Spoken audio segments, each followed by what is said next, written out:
Segundo, sanen a los enfermos en mi nombre. Y tercero, expulsen a los demonios en mi nombre. Con la evangelización, por supuesto, en Mateo 28 parece, viene la educación, enséñenle todo lo que yo les transmití a ustedes, ¿no? La formación es muy importante, y también los sacramentos, bautícenlos en el nombre del Padre, del Hijo y del Espíritu Santo. Todo está incluido en la evangelización. Pero de un tiempo a esta parte nos hemos olvidado de eso otro, ¿no? En mi nombre ustedes serán enfermos y expulsarán. Pero, ¿por qué nos hemos perdido, no? ¿Por qué pasó esto? Es un misterio. ¿Sí? Pero no dan misterios, ¿no? Es que el enemigo está haciendo de las suyas también dentro de nuestra Santa Iglesia, lamentablemente. Yo hice un curso de exorcismo en Roma y estaba lleno de exorcistas, ¿no? Y había grandes exponentes y con mucha experiencia, obispos inclusive, que eran exorcistas. Y les hice esta pregunta solamente, ¿no? Cuando tomé el micrófono, todos me escucharon, les pregunté por qué se acabó el ministerio del exorcistado. Les explico un poquito. Para ser sacerdote uno pasa por varios ministerios antes: lectorado, autoritado, pasan 6 meses, exorcistado, ¿no? Todos son llamados a ser exorcistas, todos los sacerdotes y todos los diáconos. Y eso se borró. Se acabaron todos los tipos de exorcistados, no se habló más del demonio. En los seminarios, la mayoría de los seminarios, algunos quedaron muchos. Y a mí por lo menos me formaron en el seminario sin escuchar hablar del demonio y de su acción en nosotros, y de que todo sacerdote tiene este poder. Bueno, todo bautizado también, pero en especial a los que representamos a Cristo cabeza, ¿no? Expulsar demonios y sanar enfermos en su nombre. Y eso nunca más se hace en una buena parte de los seminarios. Ha sido un daño terrible. Y el que ha sacado más provecho, claro, con esa tendencia de modernizarse, de caerle mejor al mundo, de adaptarnos mejor, vamos a estar hablando del demonio a la gente de hoy en día. Y salimos más para atrás. Eso es un paréntesis. Padre, ¿qué le respondieron? Disculpe, ¿qué le respondieron? ¿Por qué lo habían hecho? No se oye, padre. Eso dijeron. Cri, cri, cri, cri. No hubo respuesta. Nadie me dio una respuesta hasta hoy. ¿Por qué? Bloquearon, sí. Menos mal que no me echaron. Pero sigue la pregunta. Si un diácono, cuando hace un bautizo, llega un momento dentro del bautizo que tiene que hacer un exorcismo. Claro que un exorcismo muy pichiruchi, ¿no? Antes era un exorcismo fuerte, potente, ¿no? Se exorcizaba el agua, el aceite, la sal. Todo eso entraba dentro del, porque era una lucha contra el demonio, ¿no? Cada bautizo. Ahora todo eso se diluyó. Apenas se hace un exorcismo chiquito. Pero deberíamos estar preparados para esto. Todos los sacerdotes, todos. Y lamentablemente ocurre lo contrario. ¿Qué tenemos que hacer? Rezar para que el sacerdocio, ¿no es cierto?, el ministerio ordenado, vuelva a tener la potencia que Jesús pensó para la iglesia, porque lo necesitamos. Y no nos quedemos con criticar nomás, ¿ya? Porque yo pues estuve a los dos lados de la moneda. Yo no tenía idea de cosas de exorcismo hasta ser bien adentrado en mi sacerdocio. Por obligación yo tuve que entrar en esto. Después de esta cuestión. Y la Virgen en Medjugorje dice: no critiquen a los sacerdotes. Vale para el Papa y vale para los obispos. Porque hoy yo sé que mucha gente está enojada con sacerdotes, Papa y obispos. ¿O no? Un poquito. Pero la Virgen dice: no los critiquen. Ella no los critica nunca. Así que, claro, dice: ellos van a tener que rendir cuenta a Dios. El Señor los va a juzgar. Pero ustedes, hijitos, no los juzguen ustedes, no los critiquen. Porque son mis hijos, predilectos. No porque seamos grandes personas, solo porque tenemos la ordenación, ¿no? Y representamos a su Hijo Cristo cabeza. No los critiquen, recen por ellos. Si los critican más, van a ser peores. Si rezan más por ellos, hacen sacrificio, puede ser que se conviertan. Porque son a lo mejor mis hijos que no han conocido bien el amor de mi Hijo. Y eso lo dice por todas las personas. No llamen a nadie pecadores, no los llamen ateos, a pesar de que carta a los Gálatas es fuerte, ¿no? Ojo, no se engañen, los inmorales no entrarán en el reino de los cielos, los afeminados, los adúlteros, los ladrones, los homosexuales, dicen, los sodomitas, no entrarán al reino de los cielos, los que mienten, los que hacen trampa con sus negocios. Y la Virgen dice, es cierto, pero no los llamen así. Son mis hijos. Oren por ellos, porque todavía no han conocido el amor de mi Hijo. El día que se encuentren con Jesús, ya no los vamos a identificar más con esos nombres tan feos. ¿Ya? Entonces, es importante tener fe. La Madre dijo, mi corazón inmaculado triunfará. Llegará un momento en que la Iglesia va a recuperar o va a tener por primera vez tal vez el esplendor que debería haber tenido siempre, ¿no? Está profetizado por San Juan Pablo II y grandes santos, especialmente San Luis María Griñón de Montfort, que vendrá una gran primavera en la Iglesia. Tiempo de nueva evangelización. Decía el Papa Juan Pablo, no en sus métodos, en sus expresiones, en su ardor. El Espíritu Santo actuando sin ninguna traba. Y ese será el triunfo del corazón inmaculado de María. Entonces mañana lo vamos a hablar. Ahora no voy a desviar mucho del tema, pero sepamos que el demonio tiene los días contados, porque la Madre ya está restando la cabeza. Y bueno, ¿cuáles son entonces las puertas de esta morada nuestra, que es el alma? Son 6, las que deben estar siempre cerradas. 3 de las cuales somos conscientes y somos responsables nosotros, somos culpables si están abiertas. Y 3 que no tenemos ninguna culpa, no tenemos ninguna responsabilidad, simplemente nacemos heredados. ¿Sabían ustedes? Así se explica que grandes santos de la talla de San Luis, perdón, San Pío de Pietrelcina, Santa Gema de Galgani, el mismo cura de Ars, por nombrar algunos nomás, fueron fuertemente atacados por el demonio, influenciados por el demonio, incluso algunos hasta poseídos por Satanás, como Santa María, una carmelita. Jimita, Santa Gema también fue posesa. Imagínense, iba a comunicar, escupía, ¿no? O sea, era una santa. ¿Cómo puede una persona así estar posesa? ¿Qué explicación hay? Porque una persona santa, o sea, desde el punto de vista de su responsabilidad, está todo bien cubierto. Lo que pasa es que hay 3 puertas de las cuales yo no soy responsable y están abiertas. Entonces, ojo con eso. Quizás no son las más importantes, pero son importantes al final. Las más importantes son las 3 primeras, de las cuales yo debo dar cuenta, soy responsable. Y yo tengo que cerrarlas, porque si, como dice San Agustín, Dios que te creó sin tu ayuda, no puede salvarte sin tu ayuda. Si nosotros no queremos, no se van a cerrar las puertas. El Señor nos va a cerrar, pero necesita de nuestra anuencia, de nuestro consentimiento.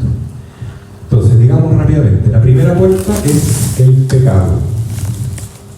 Después vamos a decir cómo se cierra, pero me imagino que ustedes saben.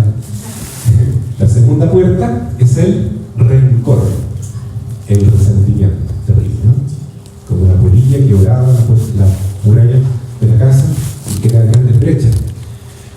Tercera puerta, la más grave en el sentido práctico de la palabra, la peor es el pecado, obvio, pero la más grave en el sentido de que la mayoría de las posesiones diabólicas e influencias extraordinarias proceden de esta tercera puerta, que es el contacto con el ocultismo, con el esoterismo, con todo lo que se refiere a lo mágico, al brujildo, todas esas cosas que hoy están de moda y que se resumen en una palabra: nueva era.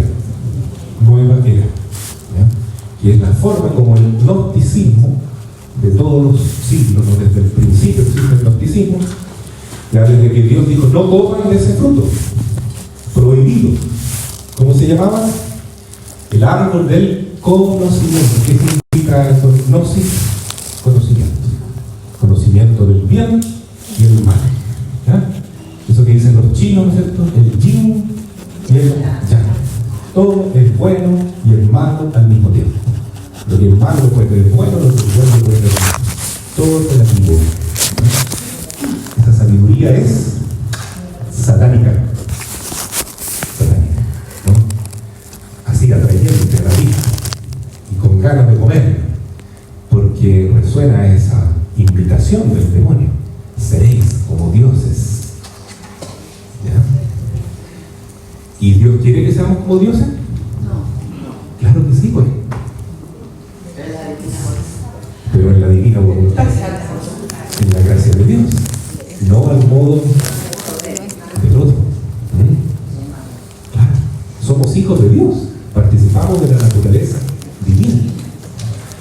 Bueno, esa puerta hay que, yo creo que hincarle el diente, ¿no? El tema de la nueva era. Además está relacionada con la masonería. Los masones cayeron allí. Ellos basan todo su trabajo en la gnosis. ¿Ya? Su religión es la sabiduría satánica. Ahora les voy a mencionar y en la tercera puerta, antes que se me olvide, esto del contacto con lo oscuro, con el ocultismo. También hay que colocar algo que descubrió el padre Luzón, que se me dio transmitido el programa. Yo me baso, mi mentor es el padre Javier Luzón y su libro Las 6 puertas del alma. ¿Ya? Lo tengo aquí por si alguien lo quiere copiar.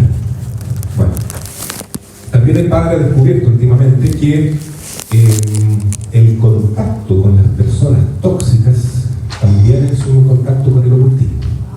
Que son personas tóxicas, son personas influenciadas por Satanás, que solo al contacto con ellas yo también me estoy mezclando con el maligno. Y esto es terrible cuando hay alguien en mi familia, en una gran cruz, ¿cierto? Una cruz muy grande. Si un hijo, una hija está en eso, hasta mi esposo o mi esposa, ¿ya? Porque también puede ser la mujer. Es muy doloroso porque también subsiste el mandato de cuidar el matrimonio. Entonces, es un tema complicado. Pero si es posible apartarse de la persona tóxica, hay que hacerlo. Porque esa persona me está ligando con el mundo oscuro y me está haciendo daño también, ¿no? Bueno. Una consulta, no dice tocarla. ¿A qué se refiere? ¿Compartir con ella? Cuando dice tocarla. Las personas tóxicas. Las personas tóxicas no es necesario tocarlas. Sí, sus actitudes, sus miradas, sus palabras generan división. Son personas diabólicas y crean discordia, ¿no? Bueno. Pero sí, específicamente tiene razón la hermana cuando uno está en un exorcismo y la persona está en el trance ya diabólico, es recomendable no tocar, por ningún motivo tocar. Ni el exorcista debería tocar, ¿no? Fíjense, Jesús nunca tocó un poseso. Te decía nomás, aparte de él. Uno puede tocarlo con la estola, con la cruz, pero no tocarlo porque es peligroso. Padre, disculpe, pero cuando se ora por las personas, ¿tampoco hay que tocarlas? No, Después lo vamos a conversar para no desviarnos tanto, pero lo voy a tener presente ese tema que no voy a hablar de todas maneras. Ahora pasemos a las puertas de las cuales no somos responsables, son tres. Ahora lo estoy mencionando más, después espero explicar un poco más en detalle. La primera puerta tiene relación con heridas del vientre materno y traumas vividos en la infancia, niñez, juventud, de abusos, de todo tipo de heridas, dolores que cargamos. Algunos de los cuales están bloqueados en nuestra memoria, pero son puertas abiertas. No somos culpables. ¿Quién es culpable de haber sufrido un abuso? Es la víctima. Pero tiene una puerta abierta. Del demonio salen de ahí. ¿Ya? Sobre todo cuando han sido abusos de figuras paternales, es lo más terrible que hay.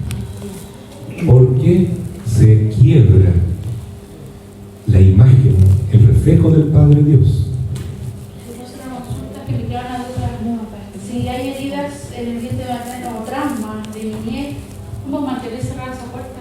Si es algo que Lo vamos a conversar. Estoy mencionando. Oye, una pregunta. ¿Qué pasa con las personas que no están cerca del ocultismo, pero sin embargo embargo uno capta que son personas que hacen que haya discordia, que digamos que se ve que son tóxicas. ¿Qué diferencia? Puede ser que tengan los pecados, ¿ya? Que no están arrepentidos de sus pecados, y ahí tienen la puerta abierta, o pueden ser personas muy rencorosas también, que guardan resentimiento. Y eso le abre un portón al demonio. O no reconocen que pecan, que son pecadores, no conocen el Exacto, pecado. no asumen que son pecadores, ¿no? Lo justifican todo. Claro. Y pueden que estén abiertas estas otras puertas también que estoy mencionando ahora. La primera son las heridas del vientre. La segunda son heridas ancestrales, ¿ya? Que dependen de generaciones de nuestro linaje paterno y materno. Este es un tema que hoy en día se discute mucho entre los teólogos que están en el trabajo del exorcismo. Unos a favor, otros en contra. Yo tengo mi postura, la voy a compartir con ustedes. No es dogma, aquí igual que la mentira. La toma o la deja. Pero yo creo que eso es la práctica. Yo he visto grandes teólogos que pontifican, que no, pero son teólogos de la historia nomás, nunca han hecho el exorcismo. Cuando uno está en la práctica, ve que eso funciona, lamentablemente, ¿no? Yo tengo consecuencias por el linaje, ¿no? Los abuelos, los padres, los abuelos influyen en mí, ¿no? Y yo influyo en ellos también, sea para bien o para mal. Por algo hablamos de la comunión de los santos. Estamos conectados. No somos mónadas, no somos hilitas, ¿no es cierto? Burbujas separadas unas de otras. Estamos todos conectados, como las ramas de un árbol, conectados con todos juntos en la misma vida del árbol. Eso para bien o para mal, ¿ya? Entonces, existe también una herida por ese lado y se puede sanar. Y la última puerta que se puede abrir, que no es culpa de nosotros, es cuando recibimos maleficios, hechicerías. Como se dice, ¿no? En el sur, me hicieron un mal. Me trabajaron, me hicieron un mal de ojo. Dice la gente, ¿no? Pero muchas veces hay trabajo profesional de un grupo de todo uno, entre medio, ¿no? Y uno recibe eso, y si le entra ese maleficio, es porque tenía puertas abiertas. Si hubiesen estado cerradas las puertas, rebotan, no entra. Está sellado con la sangre de Cristo, no hay nada que hacer, ¿no? Dios lo permite por algún motivo, a veces para nuestra propia santificación, que suframos a veces esas influencias extraordinarias, pero si están las puertas cerradas, no pasa nada. Entonces, bueno, cerrar las puertas, ¿cierto? Lógico. Hay dos tipos de influencia, voy a dejar esto aquí de lado. Una influencia maligna ordinaria y una influencia extraordinaria. ¿Ya?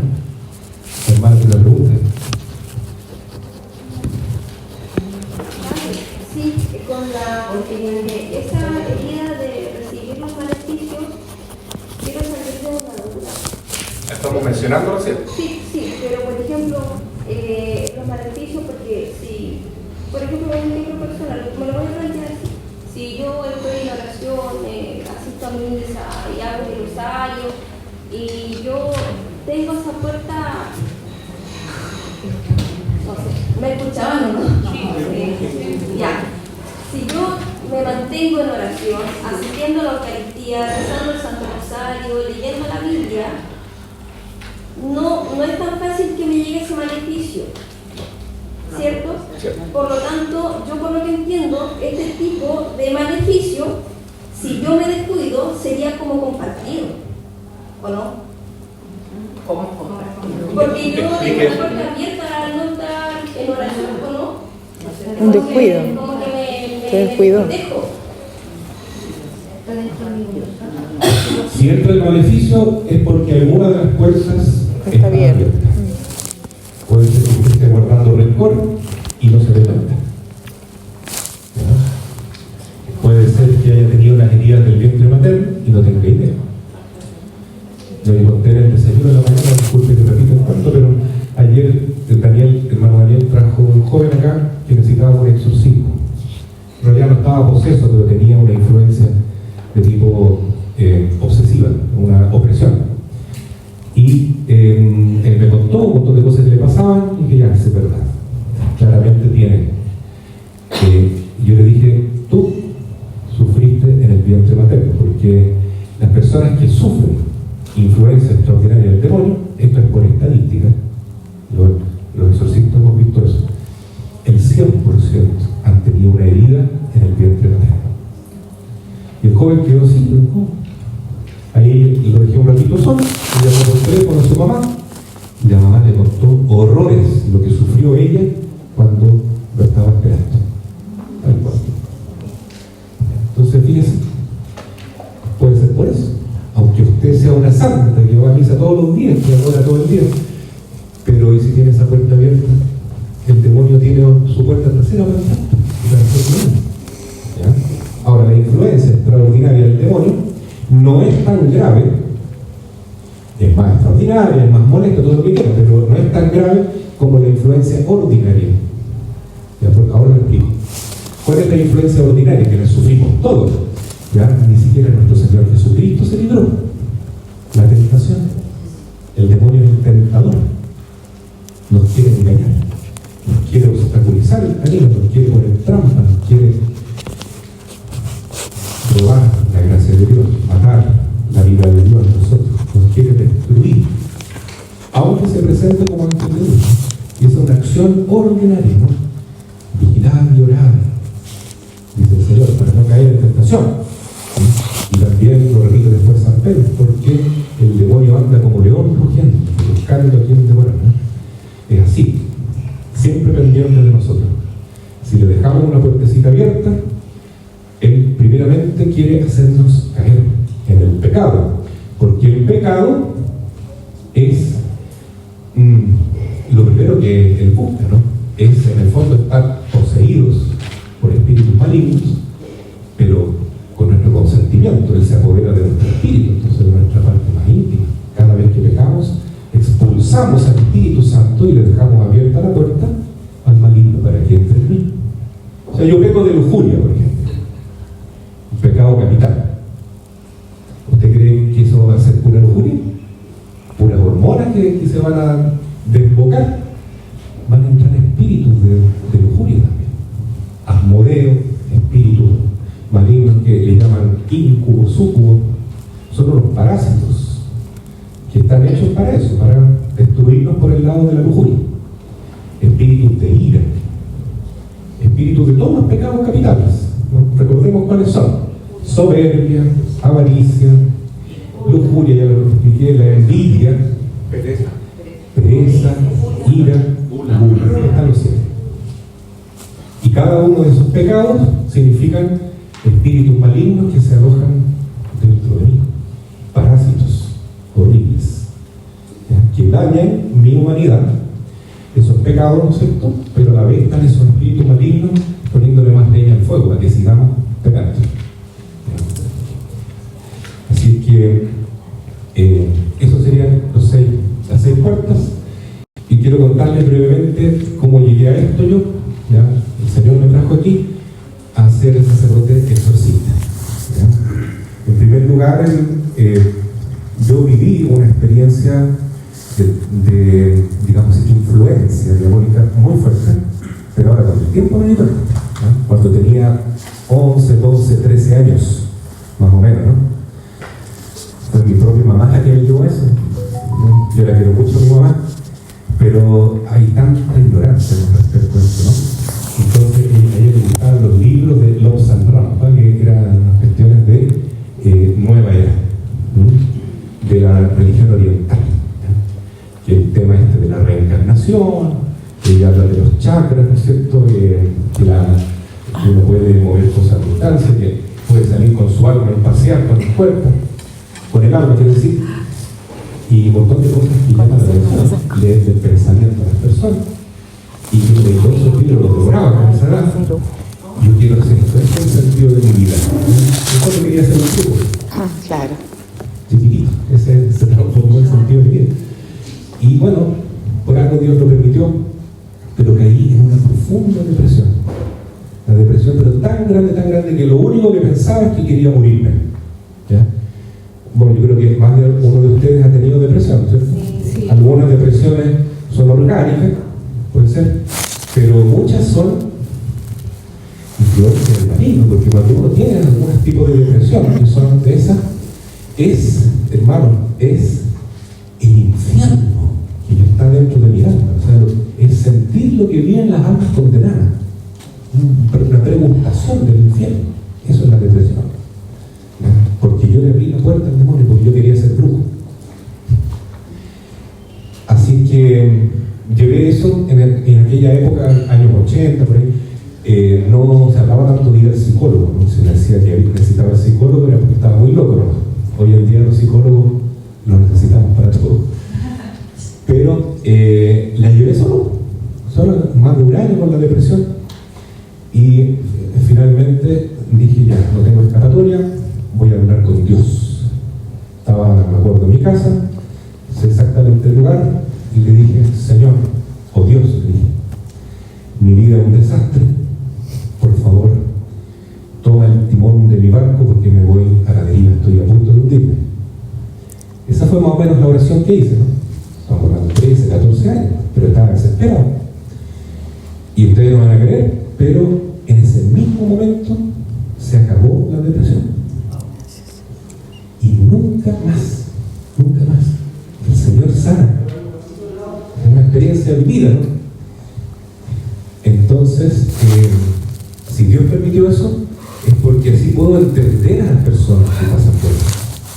Claro, si no hubiera pasado por eso, es que sufren mucho las personas que están oprimidas por el demonio. Sufren.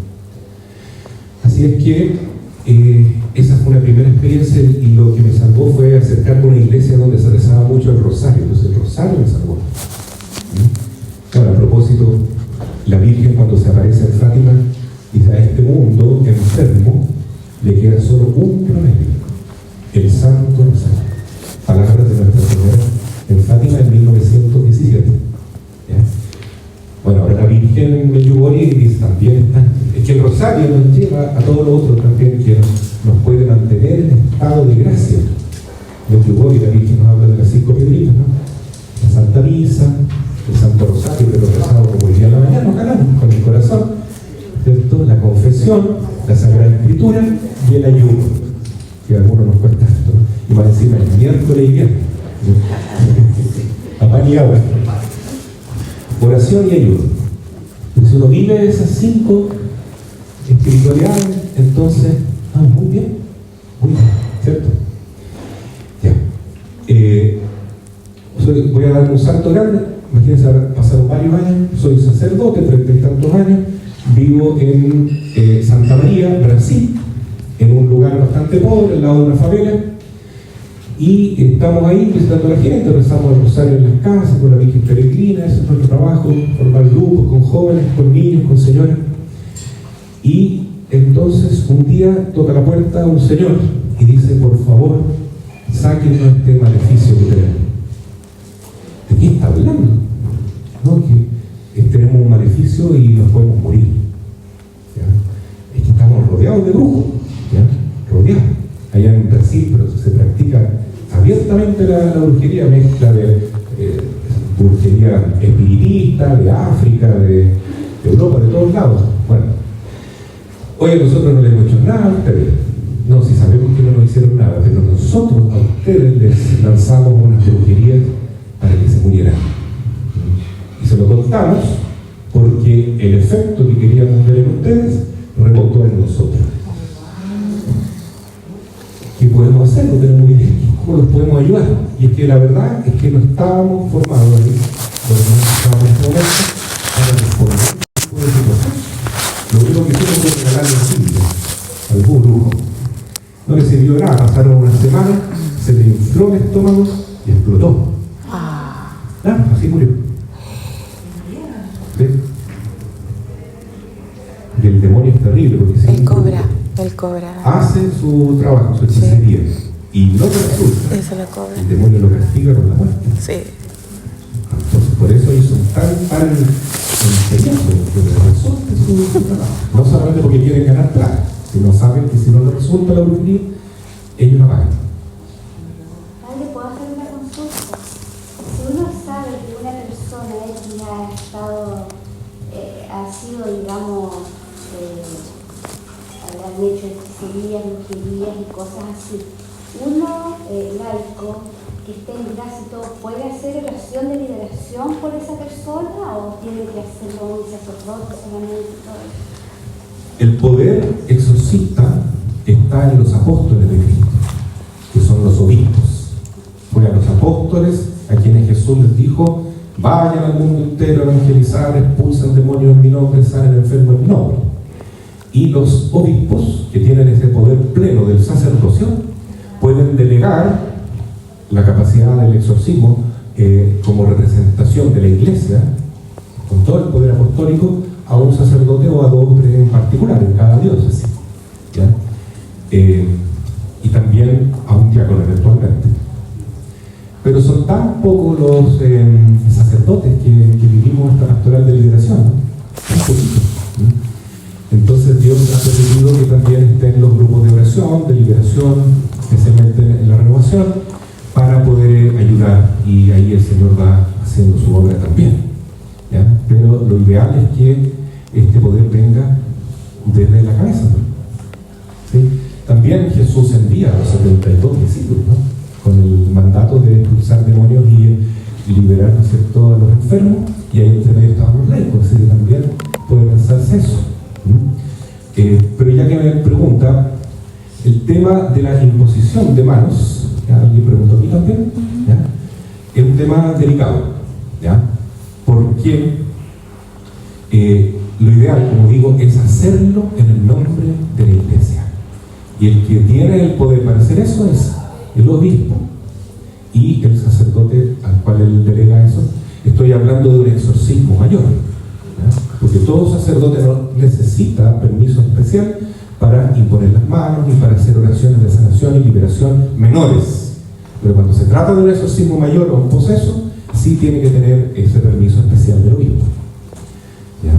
Y si uno no lo hace así, aún siendo sacerdote, puede tener consecuencias muy complicadas, como me pasó a mí en Brasil, porque poco a poco empezaron a llegar personas, sobre todo en los últimos años que estuve allá, que fueron 9, y muchas personas venían para recibir bendiciones y oraciones de sanación y liberación, y yo les hacía las oraciones nomás, ¿ah? Incluso les rezaba la oración de León XIII, que es un exorcismo muy fuerte y muy potente, que está en el ritual actual de exorcismo del año 1998. Bueno, y nunca se me ocurrió ir a pedirle permiso al obispo. Cada vez que yo hacía esas oraciones, en la noche no podía dormir. Me atacaban los demonios, pero me pegaban, me dejaban por nada. ¿Por qué? Porque estaba actuando yo contra ellos, con el poder sacerdotal, pero mío. Y tal vez no estaba mucho en estado de gracia, no sé. Pero lo peor de todo es que no tenía el permiso del obispo, ¿ya? Entonces es muy complicado cuando un laico en general impone las manos así, porque está haciendo un gesto sacerdotal, y puede ser que lo que transmita no sea el Espíritu Santo, sino que transmita algo suyo propio. Un daño que tiene dentro de sí se lo transmite al otro, y sirve como un medio, como un canalizador de fuerzas malignas, en el fondo. Y mucho ojo con eso. Pero si se observa en un laico o una laica que Dios le ha dado ese don y está aprobado, ¿ya? Y con ojalá dirección espiritual de un sacerdote, el apoyo, ¿no es cierto?, del obispo, como el caso de Leda, ¿no es cierto?, por ejemplo. Entonces ahí sí está muy bien, ese don. Toda mamá y papá que vive en estado de gracia puede, y ojalá debiera, ¿no?, imponerle las manos a sus hijos para transmitirle la gracia, la bendición, si estamos en estado de gracia. Y lo otro, los cónyuges, cuando oran el uno por el otro, tienen una fuerza extraordinaria, el demonio no aguanta. El esposo por la esposa por el esposo, puede imponerle las manos, fíjense. Y en virtud del sacramento del matrimonio, está haciendo un exorcismo muy beneficioso para su pareja. Siempre que estén casados por la Iglesia y estén viviendo en gracia de Dios. sé si lo respondo. El tema del estado de gracia es muy importante, ya sea laico o consagrado, ¿cierto? Siempre. Siempre. Eso es como para que realmente Dios actúe. Sí. Porque estos son sacramentales. La diferencia entre sacramento y sacramental es que el sacramento actúa sí o sí, aunque el cura sea el más pecador del mundo, el pan se va a convertir en el cuerpo de Cristo, el perdón de los pecados se va a realizar sí o sí, sin importar el grado de santidad y de gracia, aunque esté en pecado mortal, resulta igual el sacramento. Sacramento, que son 7. ¿Ya? ¿Recuerdan ustedes, no? Sí. Bautismo, confesión, comunión, confirmación, orden sacerdotal, matrimonio, función de la enfermedad.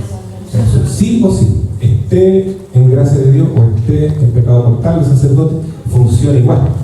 Pero si usted me pide bendecir una medallita de San Benito, un rosario, hacer un exorcismo, rezar el rosario, y no estoy en estado de gracia, no puedo, ¿no? Porque son sacramentales. El ministro tiene que estar en gracia de Dios y la persona que lo recibe también. Si no, el sacramental no funciona. Padre, me consulta, pero me queda claro entonces cuando el Señor dice, y recen los unos por los otros, entonces nosotros no rezamos con los hermanos, si alguien dice reza por mí, ¿no sería bueno? Muy buenos. Estamos hablando de que hay que hacerlo en gracia de Dios. Si yo estoy en pecado mortal, ni se me ocurra hacer eso. Voy a transmitir puras maldiciones. Para eso está el sacramento de la confesión.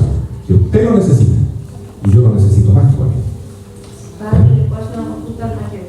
La otra vez nos dijo un sacerdote, exorcizó aceite y dijo que nosotros no podíamos bendecir haciendo la señal de la cruz en la frente en toda la vida, como que lo podíamos hacer, que eso era solo de Jesús, solo de Dios.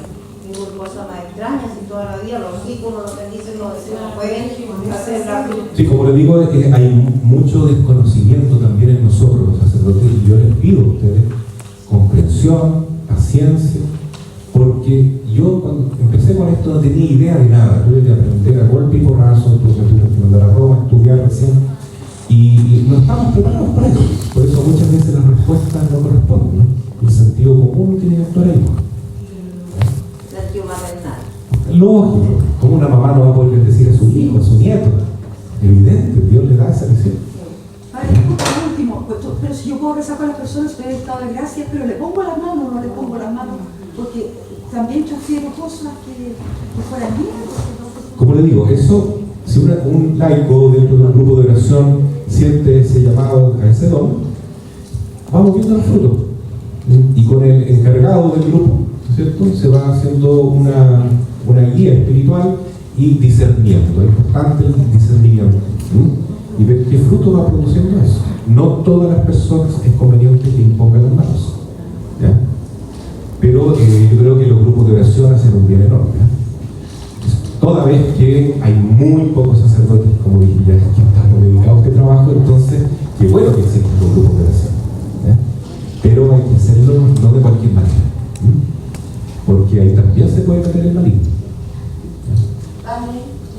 En el sacramento del matrimonio, donde se supone que ya no son dos sino uno solo, pero si uno de ellos está en falta, la otra persona que no está en falta, la oración para pedir por el que está en falta tiene poder resultado, ¿no? Porque ahí hay un impedimento, o sea, si son los dos bajo el sacramento y una mitad está en falta, ¿cómo? Claro, hay distintos tipos, hoy en día se habla mucho de bendiciones, ¿no? Bueno, una bendición grande es cuando Jesús le dice a Pedro le dice, Jesús sálvame, me estoy hundiendo en el agua, ¿ya? Por falta de fe. Y Jesús, entre comillas, lo bendice sacándolo del agua. Entonces, si usted bendice a su cónyuge, hace una oración por él, es para liberarlo. Es en el fondo una oración de sanación, para que él abra su corazón, para que él pueda recibir la gracia de la conversión. ¿Ya? Por eso oren unos por otros, también en ese sentido. Claro, para que se predisponga. Claro, porque yo puedo estar viviendo un pecado mortal y estoy muy amarrado con un pecado, por ejemplo, qué sé yo, la pornografía o el adulterio, ¿no? Cosas gruesas. Y quiero salir de ahí, pero me cuesta. Pero si usted lo bendice a su cónyuge para que él se libere de eso, tiene un poder extraordinario en su oración. Y si él la acepta de buen grado, se va predisponiendo a un día recibir la gracia de la conversión. Trabajen juntos entonces. Maravilloso el poder de Dios. Y hacerlo sin que ellos quieran puede también tener validez, porque si no acepta que... Por supuesto que ayuda también a hacerlo, aunque ellos no se den cuenta, pero muchos están haciendo. Como ya le dijo San Agustín, Dios que creó siempre y bueno, puede pasar, tiene que llegar un momento que la persona quiera, porque si no, ¿para qué vamos a meternos en un camino de liberación si la persona quiere estar entregada al demonio? O sea, parece que las oraciones que le vamos a hacer le van a caer como maldiciones, si quiere en realidad entregarse al maligno.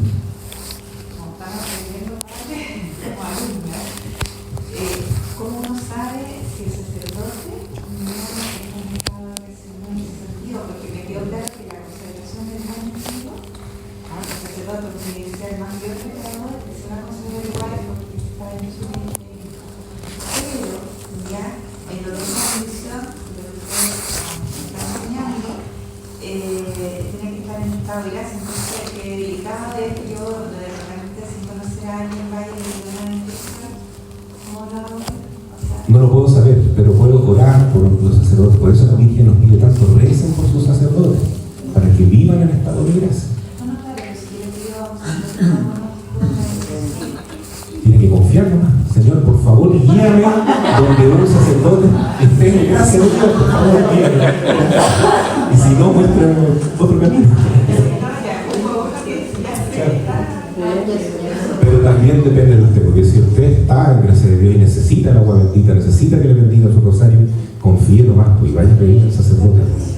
Padre, Usted suple la falta de fe y del sacerdote. en ese sentido, por ejemplo, de confiar en el sacerdote, por el solo hecho de ser los hijos predilectos de la Virgen y por ser los elegidos de Dios, ya eso nos da la tranquilidad a nosotros de recibir esa bendición.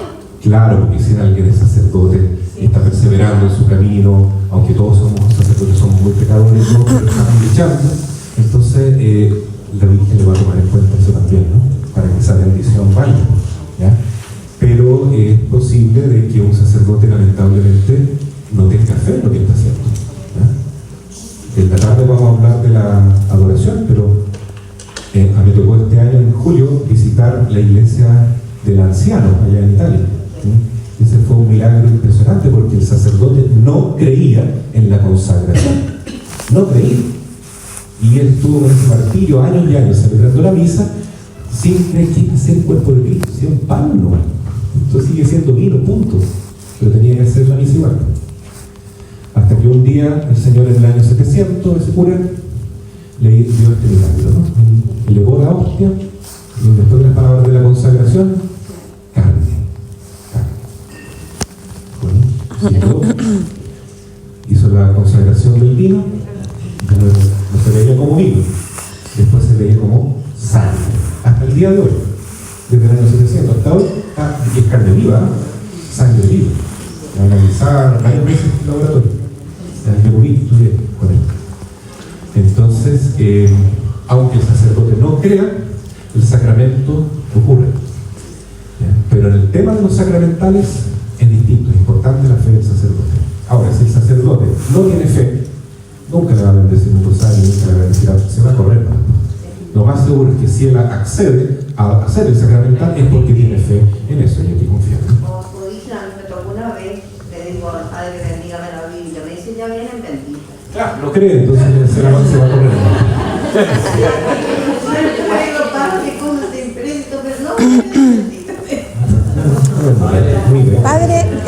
Padre, Bien, Gabriel.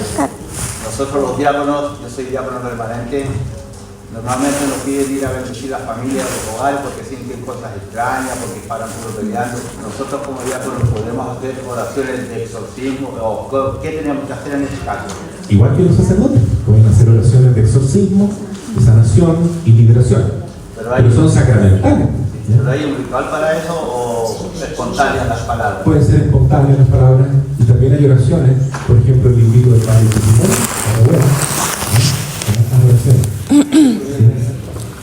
procuren no hacer oraciones de imprecación directa al demonio, eso está reservado para los exorcismos. sin mayores para el obispo y a quien está delegado por el obispo.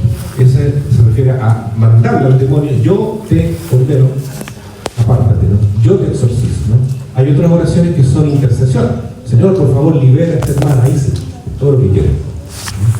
Padre, en Marcos 16 en adelante, la renovación en el Espíritu Santo generalmente se ha basado en este texto para poder imponer manos, y dice: estos prodigios acompañarán a los que crean, arrojarán a los demonios en mi nombre y hablarán nuevas lenguas, podrán tomar las serpientes con sus manos, y si beben un veneno mortal no les hará ningún daño, impondrán las manos sobre los enfermos y se curarán. Es uno de los textos que se usa normalmente en la renovación en el Espíritu Santo en las comunidades, para poder, ¿no es cierto?, imponer las manos. ¿Ah? Este es el texto que se utiliza. ¿Cuál? Marcos 16. ¿A quién envía Jesús ahí? A los discípulos. ¿Pero a cuántos? ¿A los 12? Aquí. ¿A cuántos envió? Ah, ya. Pero cuando uno lee este texto y uno como que lo actualiza, uno se siente enviado también. A eso me refiero yo. Y desde allí uno se basa como para sentirse con el mandato del Señor, ¿no es cierto?, de orar, de imponer manos y todo eso. O sea, pero obviamente con la gracia de Dios. Exactamente, y con la guía, ojalá, de los encargados del grupo, claro, para discernir quién está en condiciones de imponer manos, y ojalá con algún sacerdote que tenga experiencia y les pueda acompañar también en este proceso. Ya. Pero que se puede, dice la palabra. Sí, eso Ya, entonces, ¿en qué íbamos? Un día en el año 2016, el Papa Francisco, yo creo que el Papa, el Santo Padre, le dio una orden a todos los obispos del mundo, a todas las diócesis. Le dijo: todos deben tener un exorcista nombrado, porque cada obispo es exorcista por derecho propio, pero además deben nombrar un exorcista, y no todos los obispos han cumplido ese mandato. Bueno, y el obispo de mi diócesis, el monseñor Francisco Javier Stedmayer, es bastante obediente y lo hizo, ¿no? Ese año me nombró el 2016, en junio. Pero también él tuvo una experiencia, ¿no?, que lo motivó a dar ese paso. Y es que llegó una niña de 15 años con su mamá, que estaba posesa, y esta niña, bueno, él la exorcizó en el obispado, en la capilla, pero la niña lo empezó a morder, lo empezó a atacar, ¿ya? Y él se aterrorizó. Y más encima le empezó a adivinar cuestiones, le dijo cosas. Entonces, con mucha humildad dijo: esto no es para mí, así que voy a delegar a un sacerdote. ¿Ya? Y él sabía que yo tenía esa experiencia previa en Brasil, y entonces ese mismo día me dijo, un poquito asustado todavía el pobre monseñor: ya, Raimundo, tú estás nombrado, incluso ya te tengo el decreto escrito y firmado. Pero, en junio del 2016.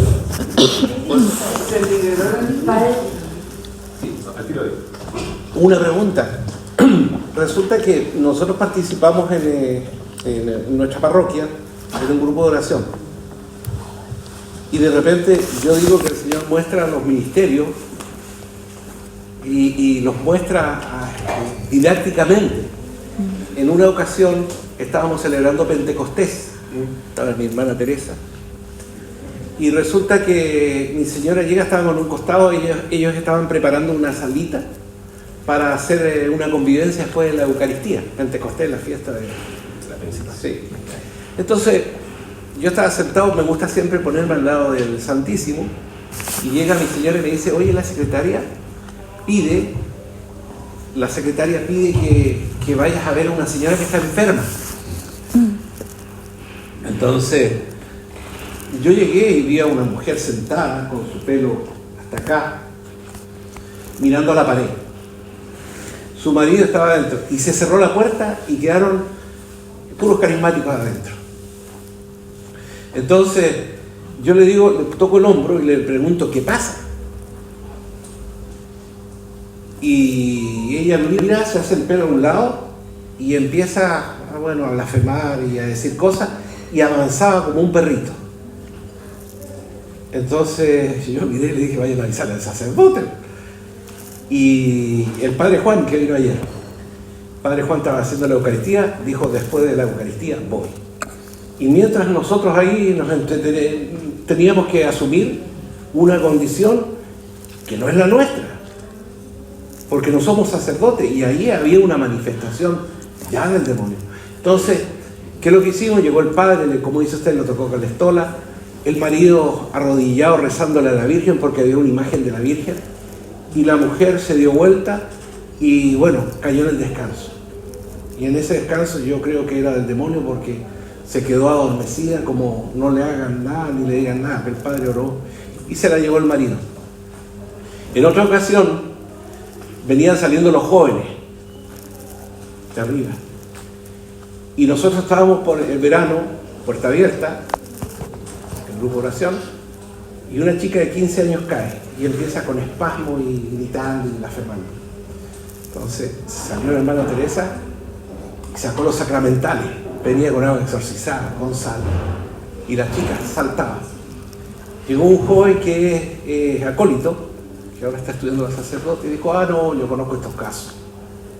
Estas son crisis de nervios, crisis de pánico, ¿no? Y él lo dijo. Y yo le dije, está la hermana Angélica, que es una monjita, y yo le digo, madre, lleven al grupo de oración y llamamos al padre. Y él dijo, no, una camioneta. Y se la llevaron al CEFAM de Tierras Blancas.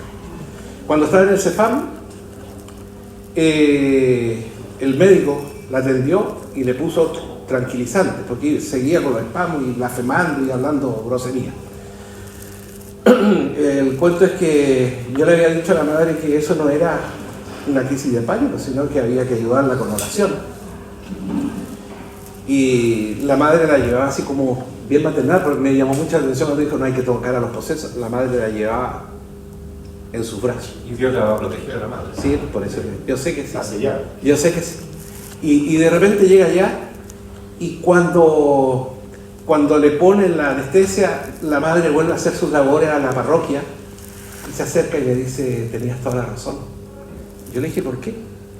Porque el médico dijo, yo la dormí, pero la labor era de ustedes, dijo. O sea, como que vio que cuánto se llama, que eso no era normal. Sí, madre, eso es de ustedes, de la iglesia, no es mío. Yo la dormí nomás. Entonces, en esa situación, yo siento que hoy día los laicos tenemos un compromiso mayor en lo que usted dijo, la gracia. ¿La gracia por qué? Porque hoy día se manifiesta este bicho y cada vez más. Y cada vez más en cualquier lugar, en cualquier parte. Y hay veces que no hay sacerdote.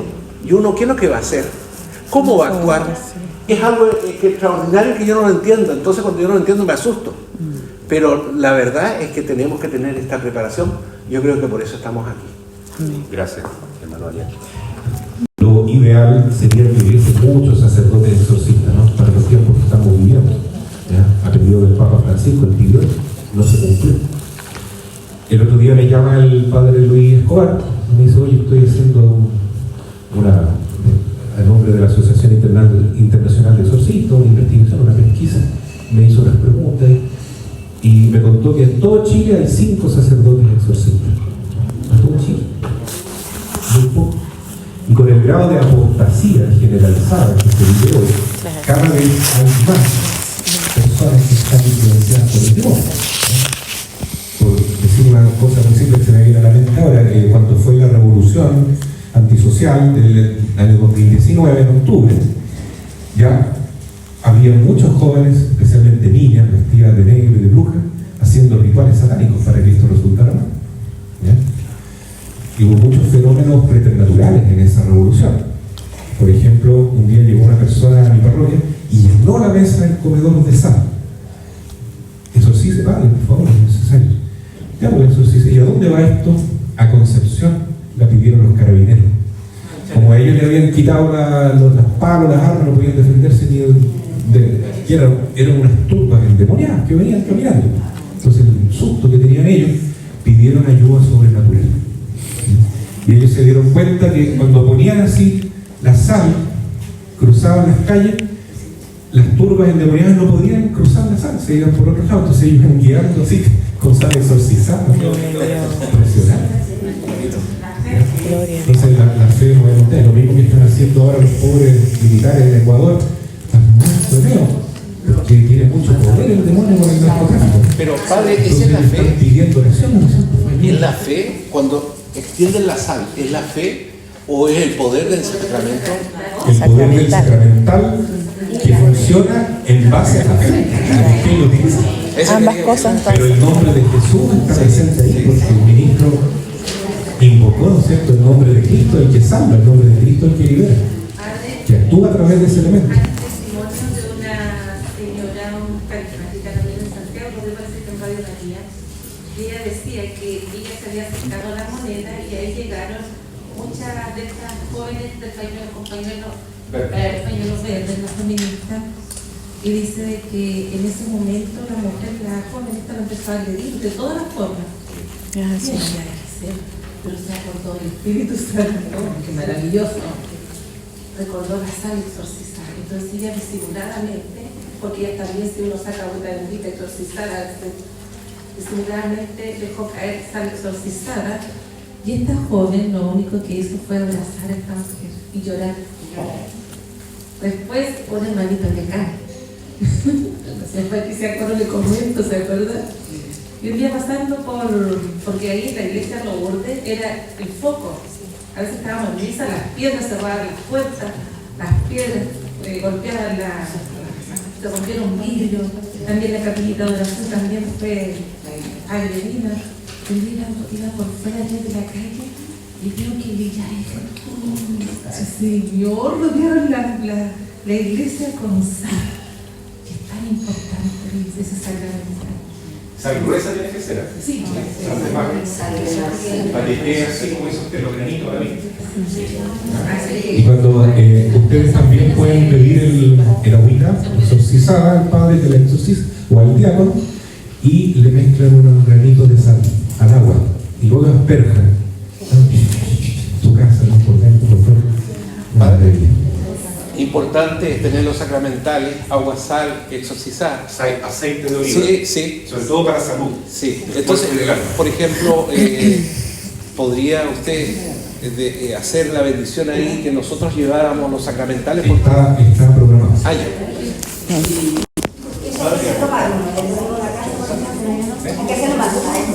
Ojalá, sí. Yo diría, como estamos hoy en día, ojalá un par de veces al año hacer esa misión de paz. Cuando usted plantea, ¿no es cierto?, que hay una jerarquía. Pero me interesa a mí que usted pueda aclarar esas puertas porque todo lo que usted habló, yo lo he pasado. Fui testigo de Jehová, estuve metida no en la nueva era, pero hice cosas en la nueva era. Entonces estaba también con depresión, voy a contar mi tragedia, pero muchas cosas que usted las habló, lo que usted dijo, leía los en rampa, leía el tercer ojo,